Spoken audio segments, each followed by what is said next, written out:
여러분들 자녀를 키우시는 중인 분도 있고 다 키우신 분도 있을 텐데, 여러분들이 자녀를 키우실 때 어떤 말을 많이 하십니까? 오늘 제목에 세 가지가 나오는데요. 권면의 말을 많이 하는가, 아니면 경고의 말을 많이 하는가, 아니면 격려의 말을 많이 하는가. 한번 생각해 보시기 바랍니다. 어떤 말을 많이 하시는 것 같으세요? 저를 돌아볼 때는 경고를 굉장히 많이 하는 것 같습니다. 그런데 저희 집 둘째가 저를 제일 많이 닮은 것 같은데, 경고해가지고는 얘가 꿈쩍도 안 합니다. 근데 뭔가 보상이 있거나 격려를 하면 이 녀석이 잘 그나마 좀 움직이는 모습을 볼 수 있는데요. 오늘 말씀에도 이 세 가지 말이 다 나오는 것 같습니다. 우리가 지난 시간에 히브리서 10장 19절에서 25절을 가지고 그 하나님의 권면을 우리가 함께 살펴보았죠. 새 언약의 예배에 참여하는 자로서 담대하게 나아가야 할 방향, 그 세 가지 방향에 대해서 우리가 함께 살펴보았습니다. 첫 번째는 새 언약의 예배 공동체로 함께하는 우리는 그 하나님의 약속을 믿으며 그 소망을 굳게 잡는 대로 나아가야 한다. 이것이 첫 번째 방향이었죠. 근데 이 소망이라는 것은 그냥 그냥 뭐라 그러죠? 우리 손에 잡히지 않는 그런 어떤 그런 것이 아니라 절대 흔들리지 않는 예수 그리스도, 역사상의 십자가로서 꽝 못을 박아서 그 어느 누구도 이 십자가가 없었다고 부정을 할 수 없고 이 십자가 사역을 취소할 수도 없는, 그렇게 역사 속에 정말 확실하게 박힌 소망이라는 것이었죠. 그래서 절대 흔들리지 않으시는 예수 그리스도를 소망으로 굳게 붙잡는 것, 이것이 우리가 새 언약의 예배에 참여한 우리가 나가야 할 첫 번째 방향이었고요. 두 번째 방향은 서로에게 관심을 기울이며 사랑과 선행을 실천하고 서로 격려하는 것이었죠. 우리가 생각하는 예배와 조금 다른 이야기를 해드렸습니다. 과일 가게 주인 이야기를 해드리면서 예배는 그저 우리가 이 시간 모여서 말씀 듣고 찬양하고 헌금하고 축도하고 끝나는 것이 아니라 이 예배는 항상 사랑과 선행으로 또 서로 돌아보는 것으로 이어지는 것이다. 그 모두가 다 예배에 포함된다라는 것을 말씀을 드렸고요. 그것이 우리가 나아가야 할 두 번째 방향입니다. 세 번째 방향은 종말론적인 것이죠. 이 예배에 모이기를 힘쓰라라는 겁니다. 성도들끼리 모이는 일에 힘쓰라라는 것이죠. 왜냐하면 이 예배가 무엇을 우리에게 보여주는가 하면 이미 이루어진 구원, 그리고 아직 시간상 아직 이루어지지 않은 그 구원, 또 이미 이루어진 하나님의 승리, 또 시간상 역사상 아직 온전히 이루어지지 않은 하나님의 승리, 이것을 다 보여주는 것이기 때문입니다. 그래서 우리가 예수 그리스도의 재림이 가까울수록, 그날이 가까울수록 더욱더 모이기를 힘써야 하는 것입니다. 그리고 이런 말씀을 드렸죠. 우리가 가장 마지막에 드린 예배가 주님의 재림과 주님의 승리에 가장 가까운 곳이다. 그러므로 예배로 모이기를 힘써야 한다라는 것, 그것이 우리가 나아가야 할 세 번째 방향이었습니다.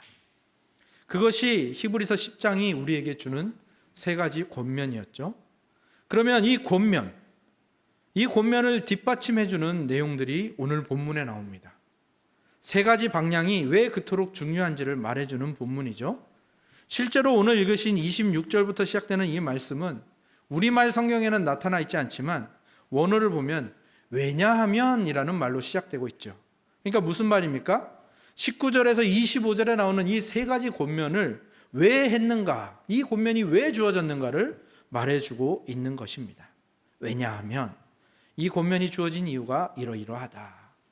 그런데 그것이 굉장히 조금 무섭고 엄숙하고 진지한 어투로 오늘 우리에게 주어지고 있다는 것을 우리가 본문을 읽으면서 느끼게 됩니다.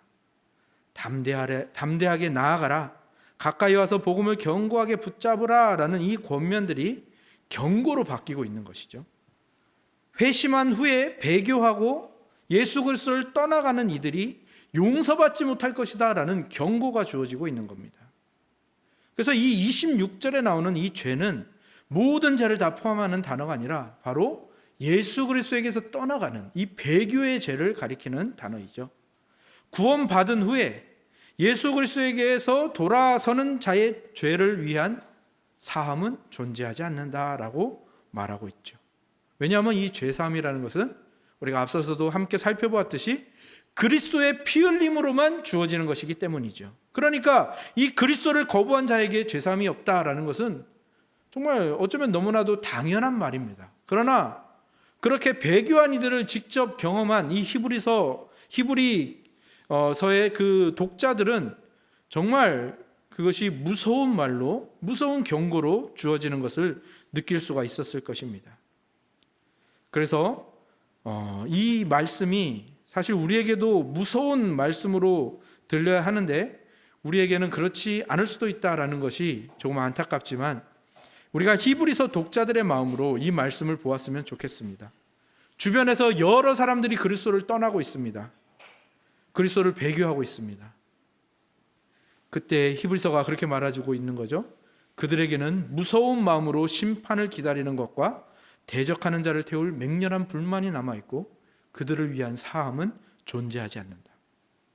굉장히 무서운 구절입니다. 그리스도를 거부하고 그리스도의 십자가를 짓밟고 배교하는 것이 얼마나 무서운 건지를 똑똑히 보여주고 있는 것이죠. 그리고 그것을 강조하기 위해서 구약의 이야기를 가져오고 있지 않습니까? 구약에서 모세의 율법을 거부한 자들은 두세 사람의 증인들의 증거를 근거로 사형에 이르게 되었습니다. 왜냐하면 하나님을 거부한 자들이기 때문이죠.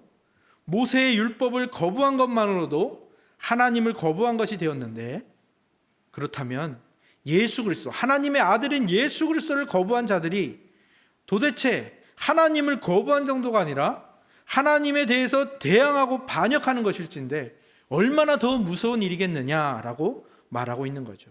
그리고 모세의 율법을 거부한 자들이 받는 사형은 그저 이 땅에서 받는 심판에 불과하지만 예수 그리스도와 그의 십자가를 거부한 자들이 받는 심판은 영원한 것이고 더 무서운 것이라는 것을 경고하고 있는 것입니다.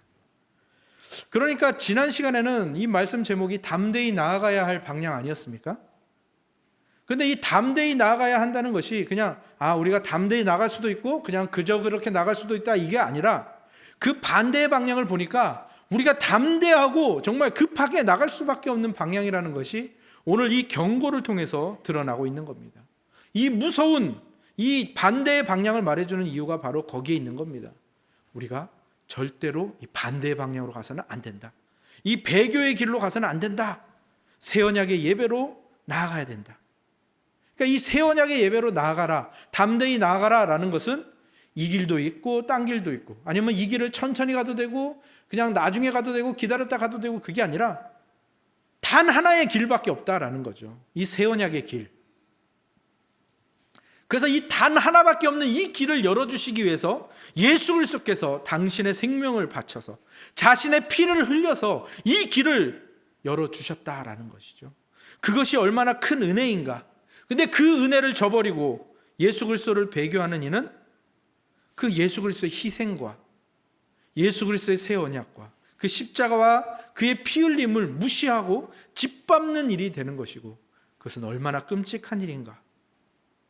더 나아가서 예수 그리스도께서는 이 죄의 결과인 죽음을 이기시고 부활하셨는데 그렇다면 그래서 그 죄의 모든 결과를 해결해 주셨는데 그 부활하신 예수 그리스도에게서 되돌이켜서 다시 옛 언약으로 되돌아가는 것은 다시 예수님이 해결하신 그 죽음을 다시 끌어안는 것이 아니겠는가. 예수님께서 흔들리지 않는 영원한 나라를 열어주셨는데 그 나라를 떠나서 지진이 일어나고 흔들리고 불안한 그 나라로 되돌아가는 것이 제정신인가? 라고 말하고 있는 것이죠. 그것은 제정신인 것을 넘어서서 정말로 비참하고 정말로 어리석고 또한 건방지고 교만한 일이라는 것을 경고하고 있는 것이죠. 히브리서 기자는 이 세 가지 권면, 우리가 담대하게 나아가야 할 세 가지 권면을 한 후에 이 경고를 통해서 이 방향으로 우리가 부단히 나가야 할 그 동력을 우리에게 주는 것이죠. 그런데 언제나 이 경고의 말은 우리의 마음을 무겁게 하죠.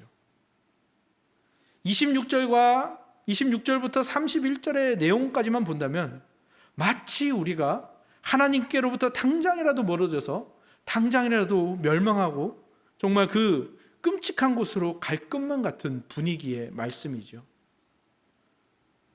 우리 아이들을 가리킬 때도 경고만으로는 부족하듯이 오늘 말씀이 경고로 끝나지 않는 것이 너무너무 감사합니다.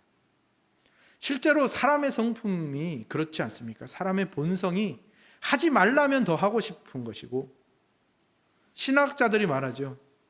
에덴 동산에서 하나님이 선악과를 따먹지 말라 했을 때 과연 그들이 얼마 만에 따먹었을까? 신학자들이 논의를 한 후에 이렇게 결론을 내렸습니다. 그 명령을 받은 날 해가 지기 전에 따먹었을 것이다. 그것이 인간의 본성이다라는 겁니다. 하지 말라면 더 하고 싶어지고, 경고를 받으면 그 경고를 경고로만 받는 것이 아니라 잔소리로, 그래서 더 하고 싶어하는, 그것이 죄의 본성일진데, 그래서 하나님께서는 히브리서 기자를 통하여 권면과 경고만으로 이 말씀을 끝내지 않고 뒤에 격려의 말을 덧붙여 주시고 계십니다. 끝까지 인내할 것을 격려하고 있는 것이죠. 근데 그 격려가 참 독특합니다. 그리고 참 재미있습니다. 히브리서 기자는 격려를 할 때 무슨 말을 하는가 하면 예전에 있었던 일을 기억해보라 라는 것입니다. 왜냐하면 우리는 고통이나 고난이 찾아왔을 때, 오늘 오전 말씀대로 하면 아말렉이 그 진의 후미를 칠 때 그것이 하나님의 손길이라는 것을 생각하는데 굉장히 미숙합니다. 사실 그것을 깨닫는 사람은, 그 당시에 깨닫는 사람은 거의 없죠.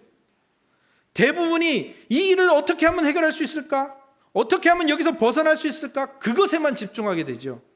눈을 들어서 하나님을 볼 줄 아는 사람이 굉장히 드뭅니다. 그런데 분명한 것은 무엇인가 하면요, 그때 못 본 사람이라 할지라도 그때를 지나서 그 상황을 다시 한번 되돌아보게 되면 하나님이 함께 하셨다, 하나님의 손길이라는 것을 분명하게 알 수 있다라는 사실이죠. 여러분도 그런 경험들이 있으시지 않습니까? 정말 어려움을 당할 때 그때는 정말 몰랐는데 지나고 나서 보니까 아, 그게 하나님의 손길이었구나. 저도 그런 경험이 굉장히 많습니다. 어렸을 때 아버지가 계속해서 개척교회만 하시고 계속해서 가난하게만 사는 그것이 굉장히 못마땅했거든요. 단 한 번도 그게 하나님의 손길이라고 생각을 해본 적이 없습니다. 그러나 제가 이 목회자의 길을 가면서 느끼는 것은, 나는 목회의 길을 갈 생각도 없었는데 하나님께서는 나에게 목회의 길을 가게 하시려고 그때 미리 훈련시키시고 준비시키셨구나라는 것을 이제서야 깨닫게 되는 것이죠. 여러분들도 그러한 일들을 한번 생각해 보시고 떠올려 보셨으면 좋겠습니다. 특별히 여러분들이 신앙을 살아내는데 힘들 때, 위기가 닥쳤을 때 여러분들에게 예전에 하셨던 일들을 한번 떠올려 보시기 바랍니다. 그게 바로 과거가 존재하는 이유고 기억이 존재하는 이유입니다. 과거는 그것을 떠올리며 거기에 매여 있으라고 주는 게 아니라 그것을 통해서 이 현재의 힘을 얻어서 미래로 나아가게 하는 원동력이 되는 것이 이 과거의 역할이죠. 그래서 예수님의 십자가 사건이 그 로마의 식민지였던 유대 땅에서 일어난 겁니다.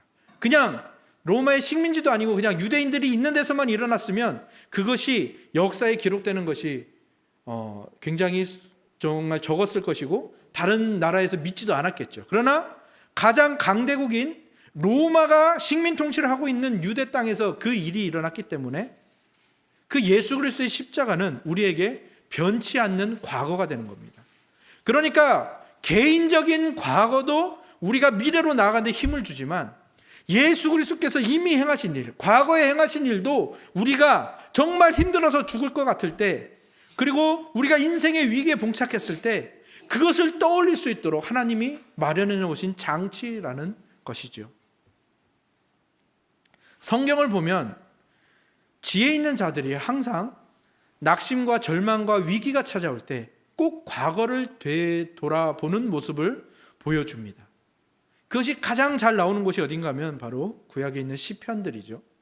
시편을 보면 정말 원수의 그 괴롭힘의 고통 속에서 부르짖는 시도 많이 있고요. 또 얼마나 고통스러웠으면 그 원수를 저주하고 대적하는 그런 시들도 굉장히 많이 있습니다. 자신의 고통을 탄원하는 그러한 탄원 시들도 굉장히 많고요. 근데 그 시들을 보면 대부분의 시들이 공통점이 있습니다. 뭐냐면 처음에는 자기의 어려움, 자기의 위기, 자기의 문제를 부르짖는데 바쁩니다. 자신의 고통과 원한을 토해내는데 바쁘죠. 근데 그 시편이 중반을 지나 끝으로 갈수록 꼭 무슨 일이 일어나는가 하면 이 시편의 그 저자들이 꼭 과거의 일들을 고백하는 모습을 봅니다. 자기에게 일어났던 일들, 또 자기에게 일어났던 일들이 다른 사람에게 전해질 때는 또 혹시 설득력이 약할 수 있으니까 자기 민족에게 과거에 행하셨던 일들, 그리고 그것이 어디까지 이어져 가는가 하면 창조까지 이어져 갑니다. 아마도 예수님이 오시기 전이니까 창조가 가장 강력한 그들의 과거였던 것 같습니다. 출애굽 그리고 창조, 이것이 가장 많이 나오는데요, 이러한 과거들을 정말 소환해서 그것으로 힘을 얻어서 그 위기를 벗어나는 그 모습들, 그래서 그 시편들이 항상 찬양과 하나님께 영광 돌리는 결론으로 맞춰지는 모습을 보게 됩니다. 그런데 우리는 그 시편의 기자들보다, 시편의 저자들보다 훨씬 더 많은 그 과거의 사건들이 있죠. 아까도 말씀드렸던 예수 그리스도의 십자가라는, 예수 그리스도가 이미 행하신 일들이 있고요, 또 그 예수 그리스도의 십자가로 인해서 세워진 사도들, 또 초대교회, 그 많은 그 과거의 사건들이 우리에게 신약 성경을 통해서 주어지고 있고요, 또 우리의 신앙의 선배들, 또 중세와 근대를 지나 현대까지, 또 선교사들, 또 한국교회의 역사들, 우리에게는 점점 더 돌아볼 과거와 힘을 얻을 그 사건들이 점점 더 많아지고 점점 더 쌓여져 가고 있는 것이죠. 그래서 히브리서 초반부에 많이 썼던 하나의 표현이 생각이 납니다. 그것이 바로 더 좋은이라는 표현인데요, 천사보다 더 좋은 언약, 더 좋은 아들, 더 좋은 왕, 더 좋은 대제사장, 더 좋은 피, 더 좋은 제사, 더 좋은 예배, 더 좋은. 그리고 오늘 본문에도 비슷한 표현이 나옵니다. 34절을 우리 같이 한번 읽어볼까요? 34절입니다. 함께 읽겠습니다. 시작.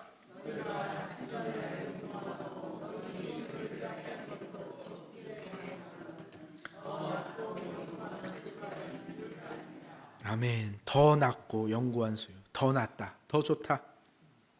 우리가 견딜 수 있는 이유는 점점 더 좋아지고 있습니다. 우리가 바라는 하나님의 나라도, 또 그 온전한 승리도 점점 더 가까워지고 있죠.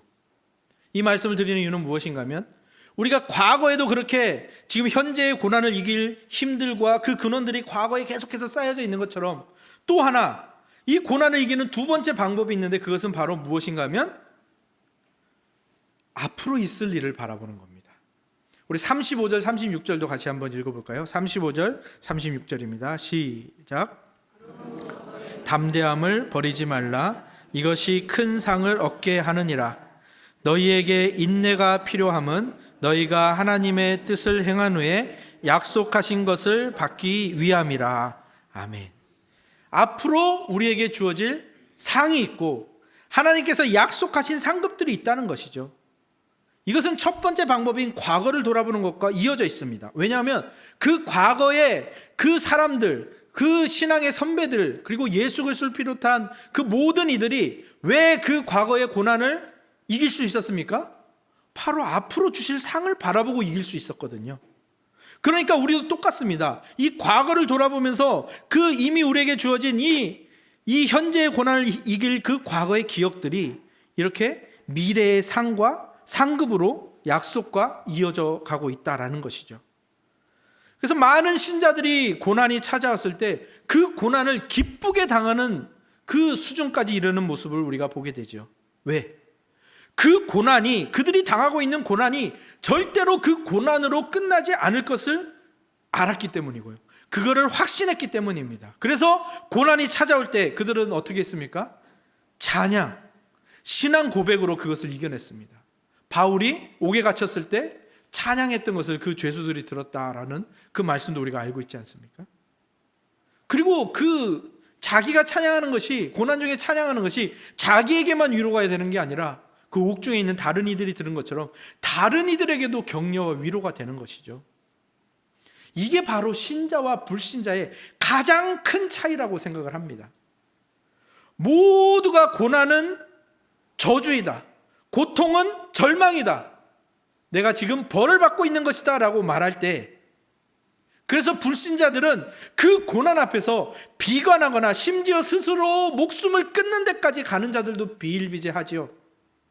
그러나 우리 그리스도인들은 어떻습니까?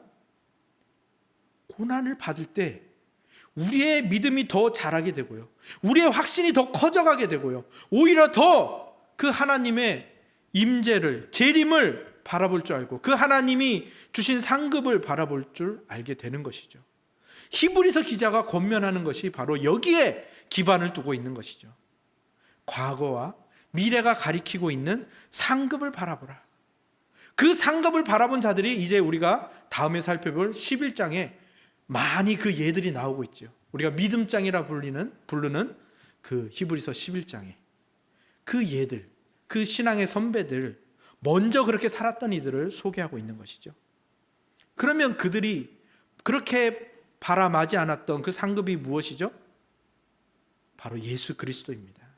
더 좋은 대제사장, 더 좋은 언약이신, 더 좋은 예배이신 예수 그리스도, 우리에게 죄사함을 주시고 우리를 하나님 앞에 담대히 나아가게 하시고 새 언약의 예배와 그 더 좋은 축복들을 누리게 하신 그분이 자기 자신에게 당한 고난이 그냥 고난으로 끝나지 않고 많은 이들을 구원하는 구원으로 변하는 것을 보여주셨죠. 당신이 피 흘리고 찢기면서도 그 하나님께 저주받은 그 모습을 하고 있으면서도 그것이 그것으로 끝나지 않고, 그것이 저주와 고난으로 끝나지 않고 하나님의 사랑으로, 하나님의 상급으로 바뀌는 것을 몸소 보여주신 것 아니겠습니까? 그래서 그분이 우리의 상급이라는 것이 너무너무 소중한 것이고요, 그분이 지금 우리를 격려하고 있는 겁니다. 내가 너의 상급이다. 나를 봐라. 이 십자가를 봐라. 이게 너의 상급이다. 그 히브리서 기자가 그것을 우리에게 격려로서 전하고 있는데요, 우리 한번 그 격려의 말씀을 같이 한번 읽어볼까요? 37절로 39절 말씀입니다. 함께 읽겠습니다. 시작. 잠시 잠깐 후면 오시리가 오시리니 지체하지 아니하시.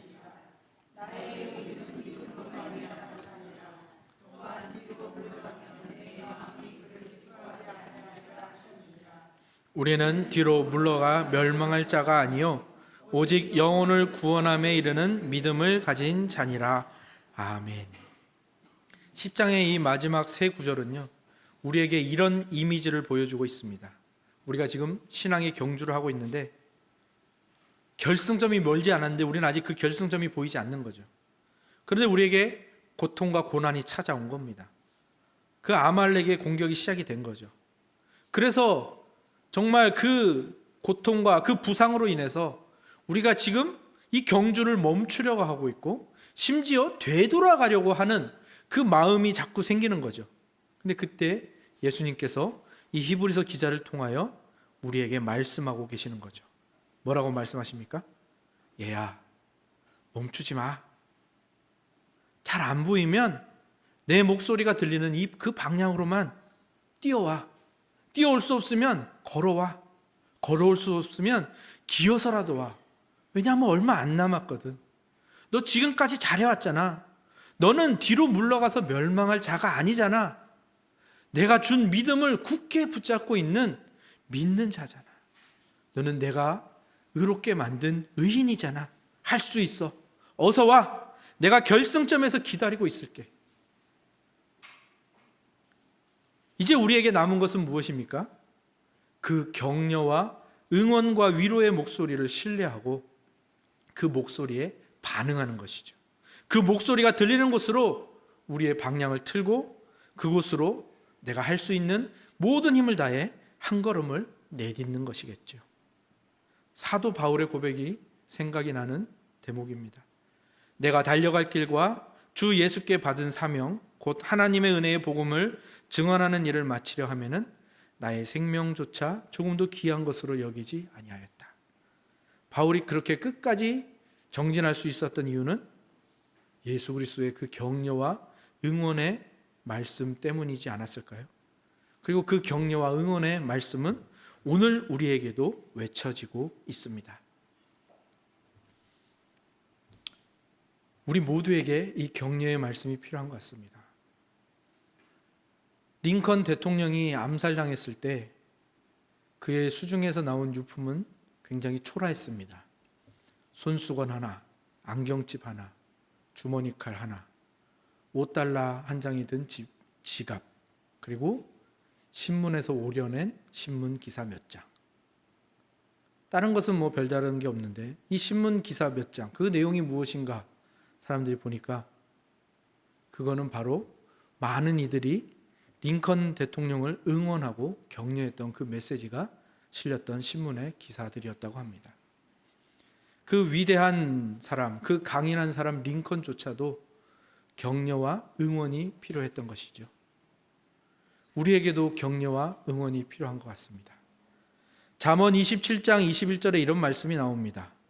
도가니로 은을, 풀무로 금을, 칭찬으로 사람을 단련하느니라.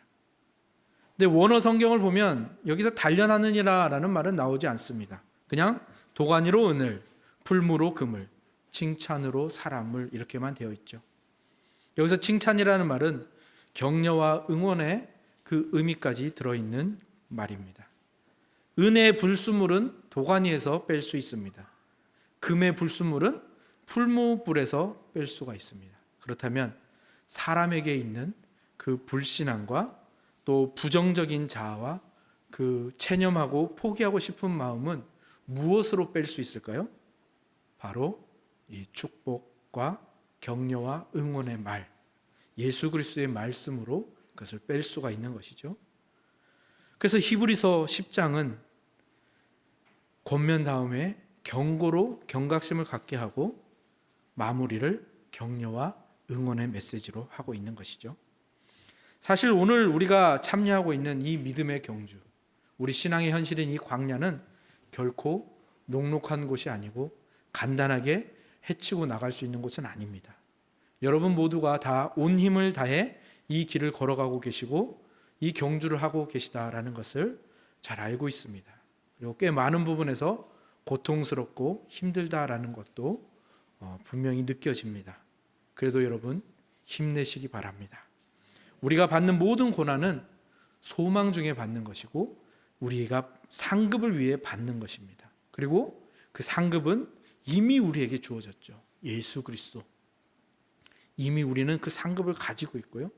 그리고 그 상급이신 예수 그리스도가 우리보다 먼저 이 경주를 마치시고 결승점에서 우리를 향해 끊임없이 격려와 응원의 메시지를 보내고 계십니다.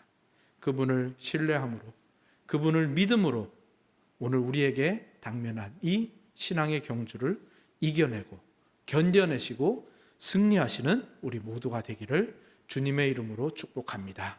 아멘. 기도하겠습니다. 하나님 감사합니다. 오늘 히브리서를 통하여 우리에게 격려와 응원하여 주시니 우리의 마음에 힘이 생겨납니다. 우리의 걸어가는 길에 정말 하나님이 늘 함께 하시며 우리를 격려하고 계시다는 그 사실에 힘을 내어 오늘도 이 신앙의 경주를 해내길 원하고 믿음의 한 걸음을 내딛기를 원합니다. 주여 우리 모두를 붙들어 주셔서 그 놀라운 축복의 길로 걸어갈 수 있도록 축복하시고 은혜 베풀어 주시옵소서. 이번 일주일을 살아갈 때 결코 체념하거나 포기하는 모습이 아니라 정말 싸우고 그 경주에 임하고 정말 열심히 그 신앙을 살아내는 우리 모두가 되게 하여 주셔서 우리를 통하여 하나님 영광 받으시고 다른 이들은 우리를 통하여 우리 안에 있는 예수 그리스도와 그분의 생명을 맛보는 일들이 일어날 수 있도록 축복하여 주시옵소서. 예수 그리스도의 이름으로 기도합니다. 아멘.